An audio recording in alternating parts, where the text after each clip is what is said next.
Solutions to climate change are projected to become the #1 focus of new technology in the next 20 years. Companies who successfully solve this burning issue will reap major financial rewards on the road to becoming unicorn companies. Unicorn Hunters is not a financial advisor or broker. It showcases potential unicorns on its show, but we do not make any representations or guarantees about their future value. All investments have significant risks. If you choose to invest in a company presented on Unicorn Hunters, it will be between you and the company.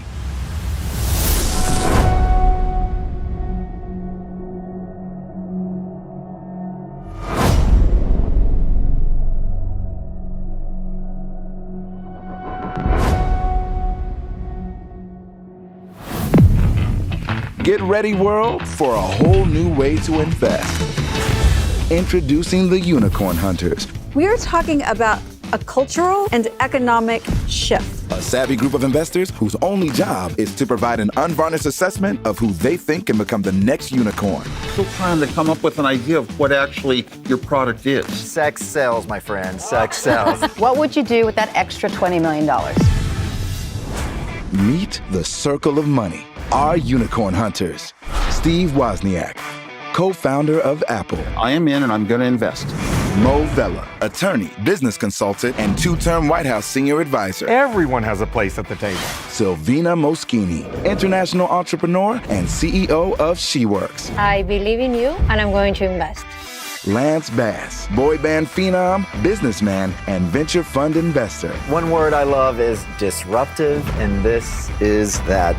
Scott Livingston, a securities expert known on Wall Street. Rosie Rios, financial wizard and former treasurer of the United States, with her signature on over $1.7 trillion of U.S. currency. This could be a game changer for a lot of families. Alex Konyanikin, a serial entrepreneur, author, and CEO of Transparent Business. I'm going to invest. Together with you, they're on the hunt for the next unicorn.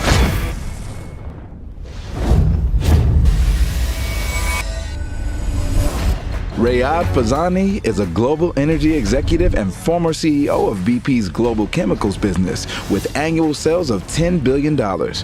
His company SKH has far-reaching plans to harness the global excess of carbon dioxide using an innovative technology product known as MechanicalTrees. This groundbreaking and innovative approach has the potential to launch SKH to unicorn status as we continue to seek ways to mitigate climate change.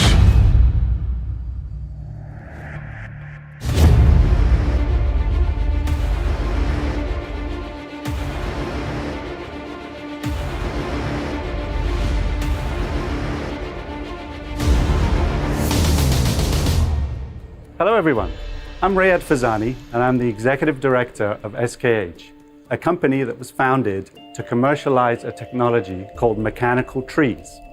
MechanicalTrees has the potential to solve climate change. The mechanical tree can actually give us carbon dioxide at low cost and do it and produce a green CO2. We will use renewable energy to do that, and as a consequence, we will have a really competitive product.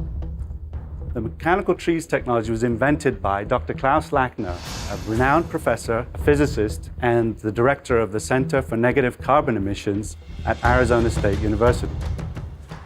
Climate change is driven by carbon dioxide emissions in the atmosphere. This is an incredible opportunity. The world needs our contribution to solve this problem. What are mechanical trees? A mechanical tree is a drum. It is 2.5 meters high and 1.5 meters wide, and it has 150 discs sitting inside. Those discs are lifted up in the air 10 meters high, and they separate. And as they separate, they allow the flow of air to come through.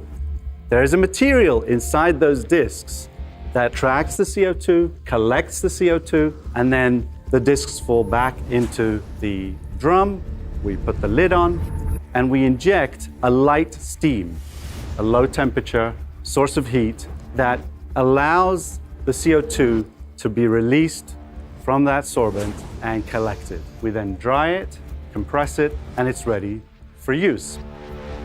Wow. Great. Almost all carbon dioxide is made with hydrocarbon products. We're using hydrocarbons to make CO2 that we have too much of in the atmosphere. When you want to buy carbon dioxide today, you will pay between $300 a ton and $1,000 a ton. MechanicalTrees has the flexibility to put one tree for one customer that produces 80 kilograms. So if you're a small user, you can have one tree right at your site. You don't have to pay transportation costs. You don't have to get the product to that location. It's there for you. And if you want to use 1 million tons, we can do that too, because we can build a carbon farm. That is how we're able to really compete, by being able to deliver the right product to the customer and also doing it at a scale that makes sense. Now, who are the customers that we're going to be targeting? The first is the food and beverages sector. The second is agricultural. And then third, the industrial sector. So what do we need in terms of financial resources to make that happen? In 2019, we raised a round for $15 million, of which $11 million has already been committed, as well as a number of small investors ranging from $50,000 all the way to $400,000. Those investors have helped us get off the ground and build our first commercial unit, which we're right in the middle of. What we're planning to do is to offer $4 million of that round, what's left of it, on the same terms as those investors, to you and anyone who wants to join our mission. We will also open a new round of $25 million, which will be at a premium to this round, that will be also available to all of you and the investors that want to join our mission. We believe this technology has the ultimate potential to solve climate change, and we would love for you to join us in our mission. Thank you. Great. Thank you. Wow.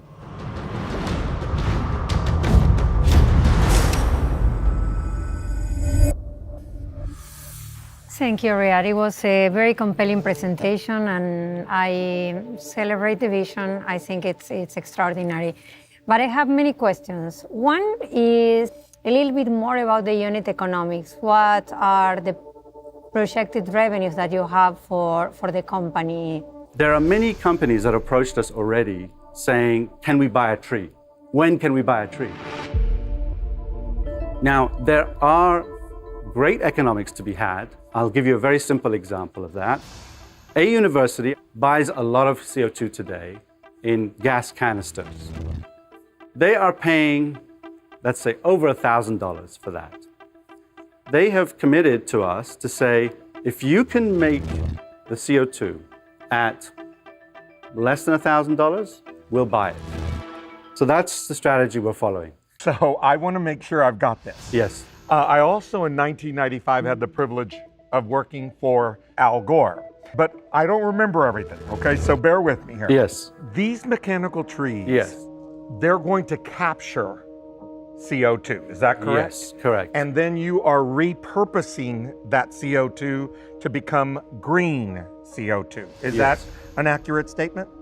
Yeah, I think the capture process and the sale process is part of the repurposing. I just wanted to be clear because I can't always grasp these concepts. You've grasped it pretty well. Well, thank you. And this whole process that we're building, part of it is actually what goes on today, which is how you compress it and prepare it for market and meter it for the customer. And part of it is actually very different to what we do today, because we have a tree at a certain location. You don't have to truck it, pipe it, put it in a storage tank, nothing. You can just take it from the source right into your application. Accessibility. Riyad, now you capture CO2, a gas, and you hold it because your drum is tight, but it almost suggests, what if you just took fossil fuel to pretty low cost and used it to get your carbon dioxide the same way? first of all, it's a lot more processing, right? Because when you boil crude oil, for example, and I used to run a business that does that, a refining business, you are not just producing CO2, you're producing all kinds of gases and fluids, and it needs to be done at very high temperatures to actually work. The reality is that, yes, you can burn any material to make CO2, but the way that we've conceptualized this is that we want to take CO2 out of the atmosphere. When you said 80 kilograms of CO2 per tree, is that per year or something? Per day. I mean, per day. What percentage would 1 million trees be of the total CO2 that is emitted already? We think that we have to get to something like 4-5 million tons a day facilities to start making material difference to the balance of CO2. But have you been speaking to any of the buyers of CO2? Of course, yes. So I mentioned the beverages industry. We're speaking to a number of the major players there. In the automotive sector, we're talking to many of them. And they've approached us because they want the technology on their sites to reduce their carbon dioxide footprint and to use carbon dioxide from the air rather than from hydrocarbon sources. So I can see interest from the federal government on something like this. Sure. Are you pursuing government contracts? I would put them in the same category as other interested parties. Department of Defense, we've had some discussions with some of the military folks because they actually, turns out, are always willing to try out new technologies for different uses. There's a lot of value in getting engaged with the national centers for technology and government sources to help accelerate what we're doing. Riyad, you mentioned that you don't own the technology, that you license it. Yes. And that the licensing fee is a significant part of the cost for this round which you're currently raising. Yeah. What are your licensing fees? I need to check with our lawyers to make sure I'm not violating a confidentiality agreement. Is it something which you disclosed in your private placement memorandum? The budget will be. Okay. Riyad, first, I am a math and science guy. This type of innovation is so up my alley. I've been lucky enough to chair the executive board of the Environmental Media Association for years, so I'm very educated about this. But realistically, how many of these trees would we need in this world to combat the climate right now? Well, so one actual natural tree, we need 1,000 of those over their life to collect the same amount of CO2 as one mechanical tree. Okay, oh wow, that's nice. Okay, and then my other question is, in making this product, what is your carbon footprint on that? Yeah, so if we end up with renewable energy as the source to power it, it's really very small. Okay. If we're using hydrocarbons, then it's not quite as energy intensive as a refinery or something like that, but probably somewhere in between. Okay. For us, we think that that carbon footprint, if we do exactly what we're saying we're going to do, is going to be insignificant in the scale of what we're generating. Yeah. So Riyad, for every one mechanical tree, it replaces 1,000 natural trees. Over their whole life. Over the whole life. Yeah. Riyad, I'd like to ask you about the ownership structure. You presented yourself as the executive director of your company. Are you also the founder? I'm not. We have 3 people who we would class as founders. They are the CEO of the company, a gentleman called Paul O'Moran, and a couple of individuals that worked in Arizona State University and had the foresight to say, this technology now needs to be commercialized, and then sought the collection of people that we ended up putting together to actually make it happen. In terms of equity ownership, we have probably a group of 6 people who have started off with all of the shares in the company, and as investors came in, there's dilution. It's all subject to the valuation that we have in place and the deals we have in place. And it will continue that way. Okay, and what was the valuation of your $15 million round? We haven't actually publicized it. It was $55 million. you mentioned that the intellectual property belongs to Dr. Lackner, correct? Did he assign intellectual property to your company in an exclusive basis? How does it work? Excellent question. Yes, Dr. Lackner and Arizona State University own the IP. They have licensed it to us on a very long-term basis. But essentially, it's exclusive. No one else gets to look at it. No one else gets to use it. And if they want to, they have to come and see us. Woz, you look intently focused. What are you thinking? Well, I'm thinking that there's still a lot of questions in my head.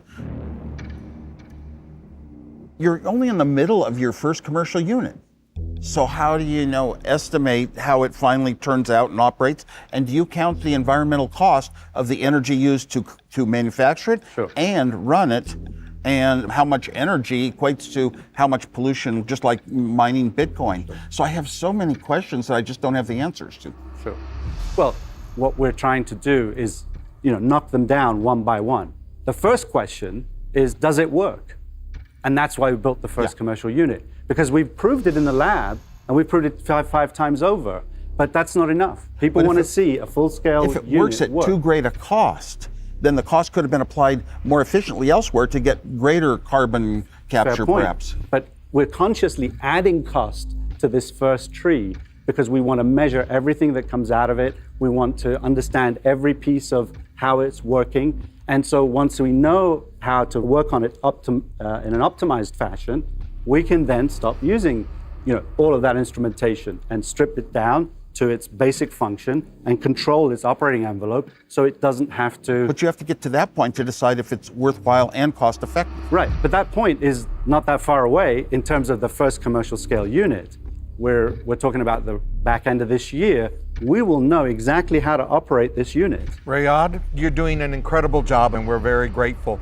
But I think we need a little time amongst ourselves. Sure. If you don't mind stepping away from the circle of money, we'll have you back in a few minutes. Thank you. Thank you, Rayad. Thank you.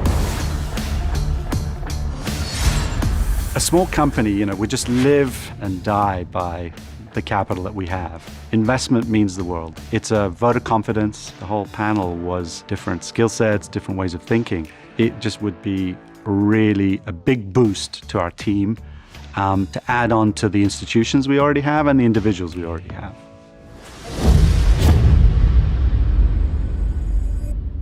All right, Circle of Money, what do you think? There is nothing wrong in licensing and monetizing technology developed by others. So licensing wouldn't be a deal breaker. But we are trying to provide to viewers transparent access to select pre-IPO opportunities. And transparency is the key word. I oversaw 4,000 of the best manufacturing employees out there making a global product used all around the world. I want to know if it's going to be made in America. One of the things that jumped out at me right in the beginning was that the guy ran a $10 billion line of business for a major international chemical company. That's something I'd like to learn a little bit more about, those experiences and how and why those are applicable to this opportunity, because it is a big one. My concern is this is a very heavily saturated market, and so I want to better understand what is his differentiator. And I'm interested in the B2C. Like I want one of these at my house. Does that benefit the world? Can every household have this machine and people come by and collect the CO2? That's where I think the impact would be best for the world. Well, there's multiple sides to this. Okay, it can grab some CO2 out of air, a certain amount. Right. But how much is used in the cost, A, of manufacturing? And what if it cost me $1 million for my backyard? Cost of things is proportional to the energy used from all the steps from mining things in a quarry on up to the final product. If you add together the energy, that is the cost of it. And the energy used is generally by today's general energy to pollution standards. You might be polluting more than you're collecting. And how do you analyze that? All right, it takes some sometimes helping study. The planet hurts the planet also at the same time. Can be. A lot of times that's actually the case. I think it's too early for me. Honestly, I do believe that this is a very saturated market. It is, as my friend and former boss Joe Biden once said, an existential crisis. It is the crises of our time, right? He is addressing the most pressing crises. Are there places in the world that have more carbon in the air? Are there regions that we need these in more than others? That's a great question. I mean, I know different countries Right. are contributing at different levels in a negative impact, Right. Thus the Paris Climate Accord, right? But I don't know which ones are the worst culprits. How's that? Right. So I don't know about what you think, but I think we should bring Rayad back. Let's do it. Do it.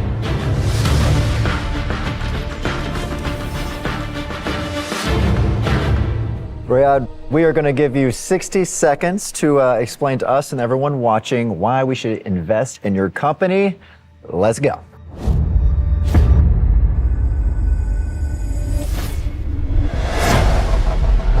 MechanicalTrees is an incredible opportunity to solve one of the world's toughest problems. We're totally focused and committed as a company to put all our energies in that technology that Professor Lackner gave us, a great gift to humanity. All we need to do is stay focused on our execution, build the first mechanical scale tree, continue to build customers and interest in our company. We would love to have as many people join our mission to make a difference as possible. And I welcome you, and I ask you, and I invite you to join us. Thank you. Thank you, Riyadh. It's time to make a move.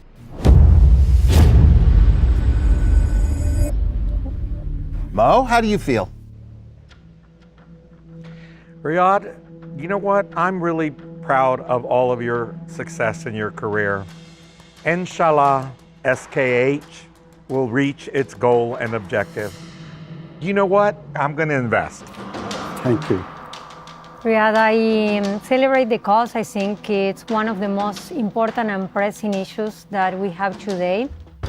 I'm extremely structured. I'm a control freak, so they say, and I don't see yet, with the information provided, all the data that I need to make a decision. So I will pass.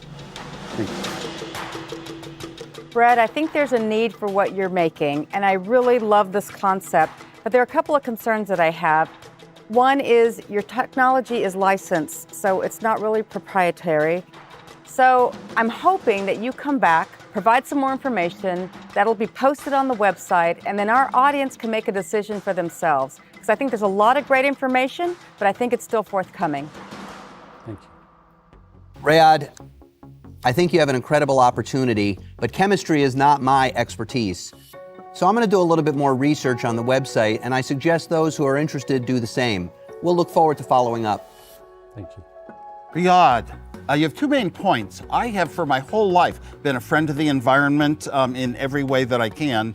But if you put your money into one solution and there's another one that you could have solved a lot more carbon dioxide for the same amount of money, how many trees and how much space and what is the cost per tree? And there's just too many questions I have still. So I've got to do some research on that end. And for now, I've got to pass. Thank you. Rayad, first, thank you so much for helping tackle this issue because it is so important. This is an incredible business. I am not ready to invest right now because I have several more questions that I hope you can answer for me and everyone watching at home, maybe on the website. Okay. Thank you. Riyadh, your presentation will be watched by tens of thousands of investors. So it's not that important how many of us seven will invest. I, however, prefer to arrive to conclusions on my own. And some of the questions which I ask you, you were not really comfortable answering, like licensing cost. And I believe that for a business model of a company which does not own but license the technology, it's a key question. So I hope that you will clear it with your board and include that information in the private placement memorandum which will be posted on our website. In such case, I may, at that point of time, came to a positive conclusion and invest myself. In the meantime, all other investors watching the show will be making the decision based on available information. I'll certainly follow up on the request. Thank you. Thank you.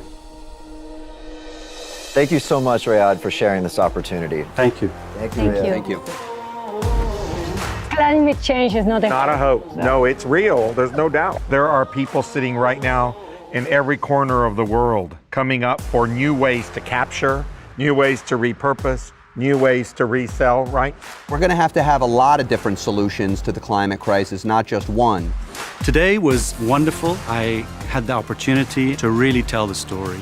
The mission of Mechanical Trees is to be the technology that delivers a solution to global climate change. This is something that we've been working on and passionate about, and we think the technology has the potential to do. Thank you, panel, for your decisions. We're just 7 people, and this circle of money is not the final word. Wherever you are in the world, your investment has as much power as ours. You're part of the circle of money, too.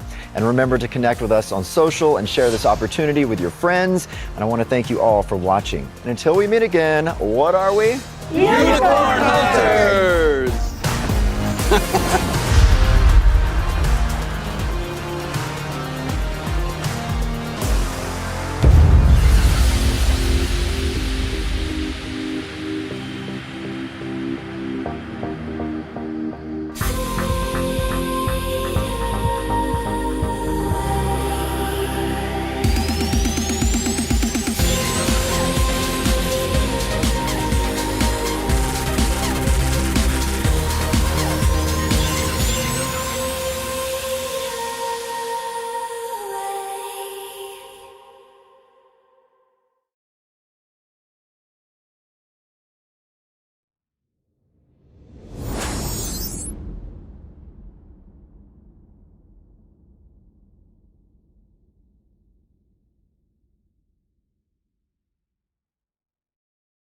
Unicorn Hunters is not a financial advisor or broker. It showcases potential unicorns on its show, but we do not make any representations or guarantees about their future value. All investments have significant risks. If you choose to invest in a company presented on Unicorn Hunters, it will be between you and the company.